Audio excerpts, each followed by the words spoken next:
वालेकुम dear student. इस video में हम करने जा रहे हैं क्वेश्चन है 30। इसमें कहता है जी आप A and B throw a die. A and B दो पर्सन हैं, उन्होंने एक डाई थ्रो किया और उसके थ्रो करने के उनको पैसे मिलेंगे 55 रुपीज़ और उसको मिलेंगे जो which is to be the won by the player who first throw 6, जिसका 6 आ जाएगा। मैं आपको बताता हूँ सिनेरियो क्या है। ये देखें, ये भी मैंने ढाई बड़ी मुश्किल से ढूंढा है, पता नहीं किधर गया हुआ था। अच्छा, इसमें कहता है कि दो प्लेयर खेल रहे हैं ना, वो इसको फेंकेंगे तो 6 आना चाहिए। ठीक है, कुछ इस तरह से। अब ए एंड बी प्लेयर हैं, देखो अक्रेंस ए की या चांसेस ए के या ए की बारियाँ जो वो ए लगाएगा यहाँ पे कि ए खेलेगा फिर बी खेलेगा फिर ए खेलेगा फिर बी खेलेगा, जब तक 6 नहीं आ जाता ना दोनों खेलते ही रहेंगे। ठीक है, हम कह सकते हैं अक्रेंस कर लें या सैंपल्स कर लें। ठीक है, अक्रेंस। अब ए फर्स्ट टाइम खेलेगा ना, ऐसे ही है ना, ए ने फर्स्ट टाइम खेला तो 5 आ गए। ए की बारी चलेगी पहली, दूसरी बारी किसकी है? बी की। ठीक है, ये ए की अक्रेंस है, ये बी की अक्रेंस है। दूसरी बारी आ गई बी की, बी ने फेंका तो भी 6 नहीं आया। अब तीसरी बारी किसकी है? तीसरी बारी है इसकी, ऐसे ही है ना। चौथी इसकी होगी, पाँचवीं इसकी होगी, छठी इसकी होगी, सातवीं इसकी होगी, आठवीं इसकी होगी, and up to so on. और ये इन्फिनिटी तक जाएगा, या इसको nth भी लिख सकते हैं, अभी n तक जाएगा ना, और इन्फिनिटी भी लिखा सकते हैं। अगर आपने मे बी वो ज्योमेट्रिक एंड अरिथमेटिक एक्सप्रेशन वाला चैप्टर किया हो मैथ में, जो मैथ के स्टूडेंट हैं। अब ये ए की बारी है, यानी कि जब जब ए डाई फेंकेगा, और ये बी की है। अच्छा, अब बात कर लेते हैं इसकी एक्सप्रेशन की। एक्सप्रेशन के लिए सबसे पहले हम फॉर ए कर लेंगे। ये बिल्कुल क्वेश्चन है वैसे ही जैसे 56 किया एंड 57 किया है चैप्टर नंबर 9 का। ठीक है, सेम वही उसकी कॉपी है।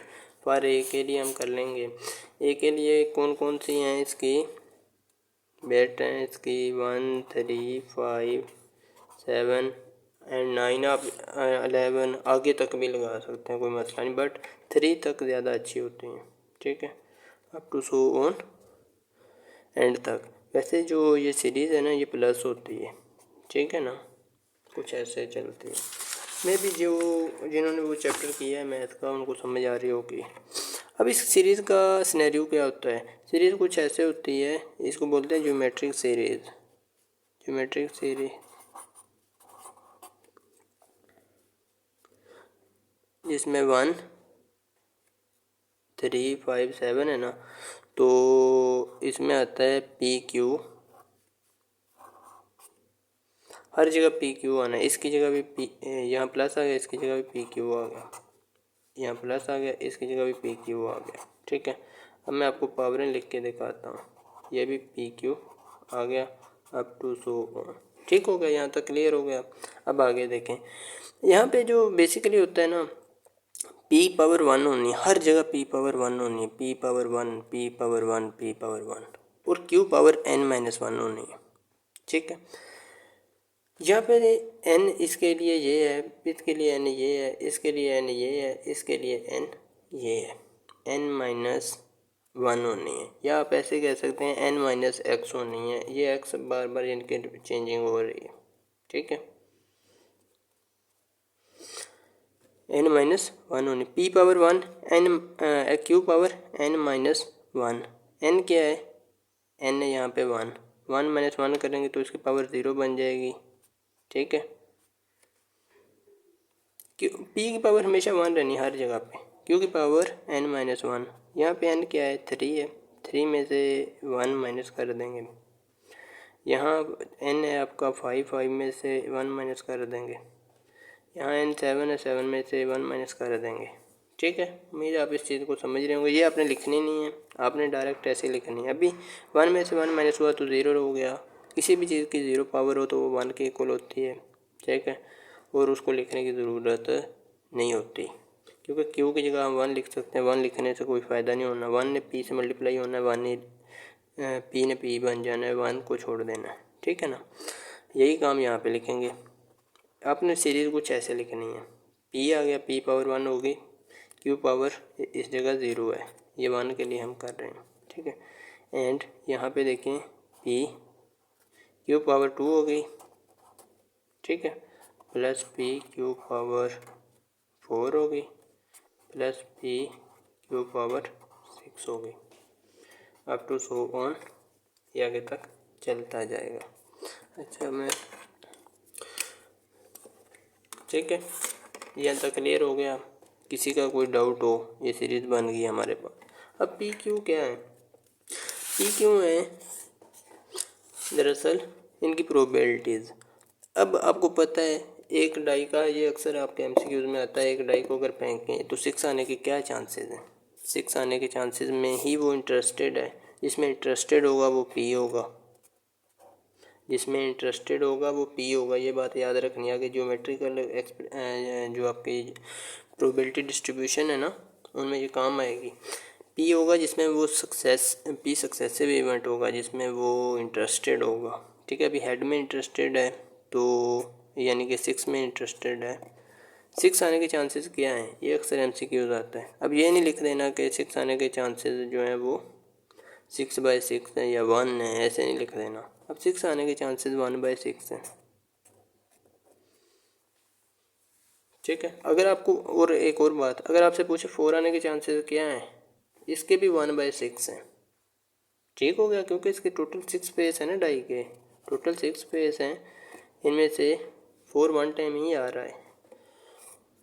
अच्छा, और क्यू क्या होगा, क्यू होगा 1 - पी, ठीक है। 1 में से पी माइनस करके देख लेते हैं। 1 - 1/6 करेंगे तो आपको पता है 6 1 से मल्टीप्लाई होकर इसमें से माइनस होगा, 5/6 बन जाएगा। क्यू क्या आ गया 5/6, पी क्या आ गया 1/6। चलिए अगले पेज पे चलते हैं। बस ये वैल्यूज इसमें पुट करनी है, इसका सम करना है। सम भी मैं करके दिखाता हूँ आपको, बहुत इजी लगेगा आपको। सीरीज़ हमारे पास कुछ ऐसे थी, P plus P cube 2 plus P Q 4 plus P Q 6, ऐसे ही था ना, plus up to so on. आपने ऐसे प्लस में लिखनी है, ठीक है। अब पी की वैल्यू क्या है 1/6 है, प्लस यहाँ पे पी की वैल्यू भी 1/6 है, ठीक है। और क्यू की वैल्यू क्या है 5/6, इसकी पावर 2 लगा लेंगे, 2 है ना, 2 लगा लेंगे। यहाँ पे भी 1/6 इंटू क्यू की पावर क्या है 4 है, प्लस यहाँ पे पी की वैल्यू आ गई 1/6 एंड क्यू की पावर आ गई 5/6, पावर आ गई 6, plus up to so on. ठीक हो गया, यहाँ तक तो कर लेंगे ना, वैल्यूज एंटर करते हो तो कोई मसला नहीं है ना। अब ये पूरी सीरीज़ है, आपने सारी सीरीज़ का सम करना है। ज्योमेट्रिक सीरीज़ में सम करने के लिए हमें 2 चीज़ों की ज़रूरत पड़ती है, एक ए और दूसरा आर। ए होता है किसी भी टर्म का पहला, किसी भी सीरीज़ की पहली टर्म को ए बोलते हैं, इसका ए जो है वो फर्स्ट टर्म ये है, ठीक है। ए है यहाँ पे 1/6। और आर होता है, जिस तरह अरिथमेटिक सीरीज़ में डी होता है इसी तरह ज्योमेट्रिक सीरीज़ में आर होता है। मे भी आपको पता हो जिन्होंने मैथ पढ़ी होगी। अच्छा, आर होता है, आर कैसे निकालते हैं, आर निकालते हैं किसी भी 2 टर्म का डिवीजन करके कंसेक्टिव टर्म को। जिस तरह डी निकालते हैं 2 कंसेक्टिव टर्म का डिफरेंस होता है ना, आर होता है 2 कंसेक्टिव टर्म की डिवीजन। अब 2 कोई भी कंसेक्टिव टर्म ले लें, कंसेक्टिव मीन्स के लगातार, ये 2 ले लें या ये 2 ले लें या ये 2 ले लें, कोई मसला नहीं। आप फर्स्ट वाली 2 ले लें तो ज़्यादा आसान होगा, बट कोई भी ले सकते हैं, इस पर मैं मना नहीं करूँगा आपको। ये ले लेता हूँ मैं भी, ताकि आपको भी आसानी से समझ आ जाएगी, ठीक है। ये 2 कंसेक्टिव टर्म ली, ये माइनस ये, सॉरी ये डिवाइड ये। अच्छा, 1/6 इंटू 5/6 स्क्वायर है डिवाइड बाय 1/6। अब ये 1/6 सारा पोर्शन इससे कैंसिल आउट हो जाएगा और आपका आ जाएगा 5/6 पावर 2। ठीक हो गया। अब अगर आप ये लेंगे, ये डिवाइड बाय ये करेंगे ना, तो भी 1/6 से कैंसिल आउट हो जाएगा। ये 2 थे, ये 4 थे, ये 2 कट जाएंगे, 2 रह जाएंगे, वही आ जाएगा। ठीक हो गया। उम्मीद है आप समझ रहे होंगे इस चीज़ को भी। मेरे पास अभी कोई रफ नहीं है, वरना मैं आपको ना ये भी करके दिखा दूँ ताकि आपको कोई डाउट ना रहे। मैं ये 2 टर्म ले लेता हूँ, चलिए एंड वाली। ठीक है, 1/6 into 5/6 power 6 divide by 1/6 into 5/6 power 4। ऐसे ही है ना।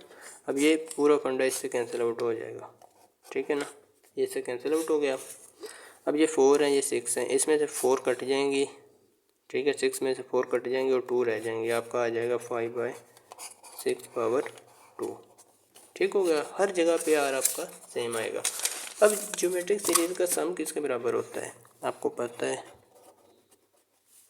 सम होता है, आपने पहले भी किया है, a/1 - r के इक्वल होता है। ये चीज़ें मैंने क्वेश्चन नंबर 56 एंड 57 में बता दी थी। a 1/6 है, r भी है, बस यही हमें चाहिए था वहाँ। और इसमें थोड़ा सा डिफरेंस है, वो क्या है मैं आपको बताता हूँ। 1/6 है, ये a 1/6 है ना, r है जी आपका 5/6 का स्क्वायर। ठीक हो गया। 1/6 इंटू डिवाइड बाय 1 - 5 का स्क्वायर 25 एंड 6 का 36। नीचे इनको सोल्व कर लें। 36 में से 25 माइनस होंगे तो आपका आ जाएगा 9 बनेगा, क्या है 11/6 आ जाएगा, ऊपर आ जाएगा आपका 1/6। ठीक है, इसको मज़ीद सोल्व कर लेते हैं। ये आ जाएगा 1/6 और ऊपर जाके जो वैल्यूज़ हैं वो आपको पता है, अगर डिवीजन से मल्टीप्लाई में आए हैं तो वो कट जाएंगी। मैं आपको इसका आसान सा भी हल बताता हूँ। ये 6 से कैंसिल आउट हो जाएगा और 1/11 बच जाएगा। उम्मीद है ये 11 एंड ये 36, सॉरी ये 36 रहना था ना, ये 36 रहना है ना। 6 था, 36 होते हैं और ऊपर 6/11 ये बच जाना था। अच्छा, आगे बात कर लेते हैं इसकी। ये तो हो गया ना, इसी तरह बी के लिए भी कर लेते हैं। मैं आपको क्या बताने लगा था, इसमें और उसमें डिफरेंस ये है कि इसमें उसको रुपीज़ भी मिलने हैं, यानी कि एक्सपेक्टेशन फाइंड आउट करनी है। उसमें सिर्फ और सिर्फ आपने सम फाइंड आउट किया था, यही था ना डिफरेंस, और कोई नहीं है। बी के लिए चांसेस कौन कौन से, अभी मैं जल्दी करूँगा। बी के लिए चांसेस थे 2, 4, 6 and 8 up to so on plus plus plus. अब यहाँ पे इसकी सीरीज़ क्या बनेगी, p power 1 q power n - 1। अच्छा, यहाँ पे n 2 है, 2 में से 1 माइनस होगा तो आपको पता है 1 रह जाएगा, पी क्यू आ जाएगा। ठीक हो गया। उम्मीद है आप इस चीज़ को समझ रहे होंगे, मुझे बार बार नहीं करना पड़ेगा। Plus p power 1 q power n 4 है, -1 करेंगे 3 आ जाएगा। ठीक हो गया। यहाँ पे n 2 था, ऐसे समझिए ये n है आपके। ठीक हो गया। Plus p into Q power n-1, यहाँ पे 5 आ जाएगा, plus p into Q power n-1, 8 में से 1 माइनस करेंगे 7 आ जाएगा, प्लस अप टू सो। अच्छा जी, ये होगा क्लियर।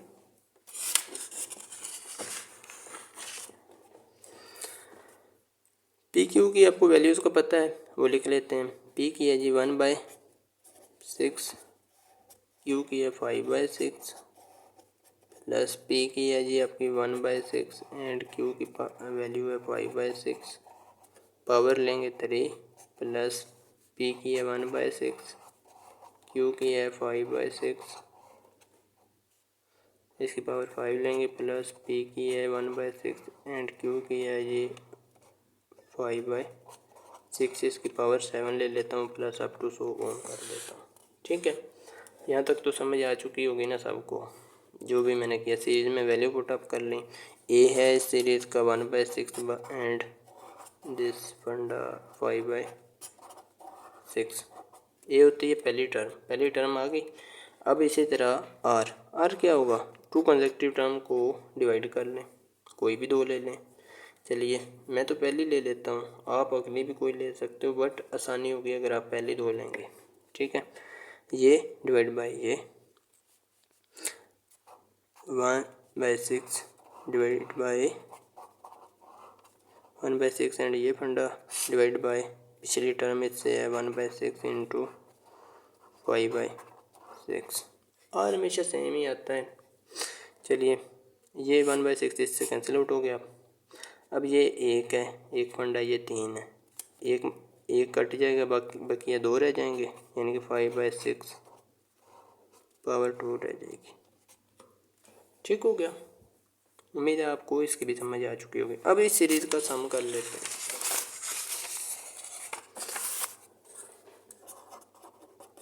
सम किसके बराबर होता है आपको पता है, a/1 माइनस आर के बराबर होता है।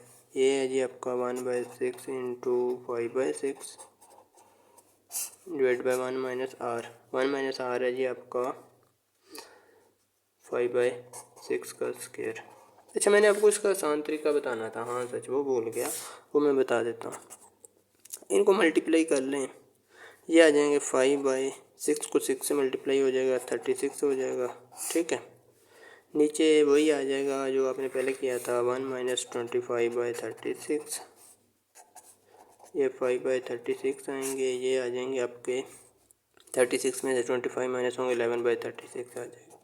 और ये कुछ इस तरह से बन जाएंगे, ये 5/36 है और मल्टीप्लाई करेंगे तो ऊपर 36 चला जाएगा, नीचे 11 आ जाएगा, ये ऐसे कैंसिल आउट हो जाएंगे और ये आ जाएगा 5/11। अगर आप डायरेक्ट कैलकुलेटर से करना चाहते हैं तो भी हो जाएगा। ब्रैकेट स्टार्ट करें, 1/6 लिखें, ब्रैकेट क्लोज करें, फिर ब्रैकेट स्टार्ट करने से पहले मल्टीप्लाई डाल लें। ठीक है, नहीं ये ब्रैकेट में लिखें, 1/6 लिखें, मल्टीप्लाई करें, 5/6 लिखें, ब्रैकेट क्लोज कर दें। ठीक है, फिर डिवाइड प्रेस करें, फिर ब्रैकेट स्टार्ट करें, फिर 1 माइनस ये 5/6 को ब्रैकेट में लिखना है। ठीक है, 5/6 ब्रैकेट में लिख के इसका स्क्वायर डाल के फिर एक ब्रैकेट क्लोज करना है, एंटर करना है, तो भी वही आएगा आपके पास 5/11। ठीक है, जिनके पास पॉइंट में आ रहा है ना वो भी मसला नहीं है, वो शिफ्ट एंड ये वाला बटन DC वाला बटन प्रेस करें। ठीक है, उनके पास कुछ ऐसे डल जाएगा 5/11। ठीक है, इसका मतलब भी 5/11 ही होता है। अच्छा जी, ये क्लियर हो गया। सम आगे दोनों के, आपने एक्सपेक्टेशन फाइंड आउट करनी। पिछले क्वेश्चन में आपने सिर्फ और सिर्फ सम फाइंड आउट किया था, एक्सपेक्टेशन के लिए सम क्या है, एज ए हमारे पास एक्स ट्रीट हो रहा है। ठीक है, सॉरी एक्स नहीं, ये उसको रुपीज़ कितने मिल रहे हैं वो एक्स ट्रीट होंगे ना, ये तो प्रोबेबिलिटी है। रुपीज़ उसको मिलने हैं जी 55 रुपीज़, किधर गए, कितने मिलने थे 55 रुपीज़। ये उसने किसकी एक्सपेक्टेशन कही है, फाइंड देयर रिस्पेक्टिव एक्सपेक्टेशंस, और ये एक्सपेक्टेशन आपने फाइंड आउट करनी है। ए बी की दोनों की आपने फाइंड आउट करनी है। ठीक है, यहाँ पे इसके लिए बी के लिए भी अलग है एंड उसके लिए ए के लिए भी अलग है। चलिए कर लेते हैं। एक्सपेक्टेशन क्या है, ये प्रोबेबिलिटी है, आप कह सकते हैं एक्स ही रख लें, ये एक्स रख लें, फॉर बी कर लेना, ये बी हो रहा है, एक्स है जी आपको 55 रुपीज़ मिलेंगे अगर आपका, और प्रोबेबिलिटी क्या है, प्रोबेबिलिटी बी की आई सम की 5/11। ठीक हो गई। चलिए मैंने छोटा सा एक टेबल बना लिया है। वैसे तो टोटल प्रोबेबिलिटी 1 बनेगी क्योंकि 6/11 ही हमने की। ठीक है, एक्सपेक्टेशन हमने अलग अलग फाइंड आउट करनी है तो कोई मसला नहीं।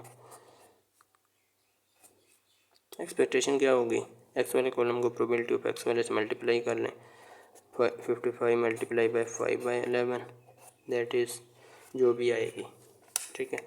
55 मल्टीप्लाई बाय 5 डिवाइड बाय 11 तो मेरे पास आ रही है 25 फॉर बी 25 RS, ठीक हो गया जी। फॉर ए वो भी इसी तरह उसको 55 रुपीज़ मिलने हैं, उसकी प्रोबेबिलिटी क्या आई थी सम की, वो आई थी 6/, ऐसे आई थी 6/11 थी, ठीक है। ये देख लेते हैं ये कितना बन रहा है, 55 मल्टीप्लाई बाय 6 डिवाइड बाय 11 जी, ये आ गया 30 RS। ओके हो गया, यहाँ तक क्लियर हो गया। और दूसरे नंबर पर और मैंने आपको क्या बताना था, हाँ अब आपके जहन में होगा ये टोटल प्रोबेबिलिटी 1 क्यों नहीं बनी। टोटल 1 नहीं बनेगी, देखो ये 5/6 है, ये वैसे जनरल बात मैं बता रहा हूँ, इसको लिखने की ज़रूरत नहीं है। ये 5/11 आई ए की, दूसरे की 6/11, ठीक है। इन दोनों को जब आप ऐड करेंगे 11/11 आएगा, दैट इज़ 1, ठीक हो गया। उम्मीद है आपका हर डाउट क्लियर हो चुका।